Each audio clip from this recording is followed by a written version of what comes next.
ఈ దేవాలయం కట్టిన తర్వాత ఈ గర్భరక్షాంబిక అమ్మవారి దేవాలయం ఒక 4 సంవత్సరాలు కట్టి ఇంతవరకు ఒక 18 జంటలు సంతానవంతులయ్యారు. వాళ్ళందరూ 12 ఏళ్ళు 13 ఏళ్ళు పెళ్ళి. దాంట్లో గైనకాలజిస్ట్ డాక్టర్లు కూడా ఉన్నారు. నిజమా? గైనకాలజీ డాక్టర్లు కూడా ఉన్నారు. మహబూబ్ నగర్ నుంచి, చేవెళ్ల నుంచి, ఎక్కడెక్కడ నుంచి దూరం నుంచి వస్తారు. మొదటి దేవాలయం వచ్చేసి తమిళనాడులో ఉంది. రెండో దేవాలయం మందే.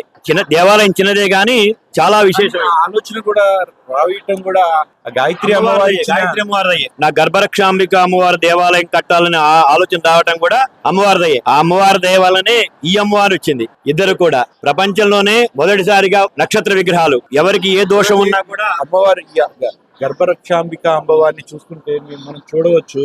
అమ్మవారిని నిజంగా చూస్తుంటే ఆ కళ్ళ ఉట్టి పడుతుంది. అది చూస్తుంటే ఆ వైబ్రేషన్స్ కూడా నిజంగా ఎనలేని అనుభూతులు కలగజేస్తూ ఉంది. మాకు కూడా నిజంగా చాలా అదృష్టం ఈరోజు. సో ఇది ఎక్కడి నుంచి ఎలా చేయించారు? ఇది కుంభకోణం విగ్రహం తయారు చేసింది. విగ్రహాలు మొత్తం కుంభకోణం నుంచి వచ్చినవి మనకి.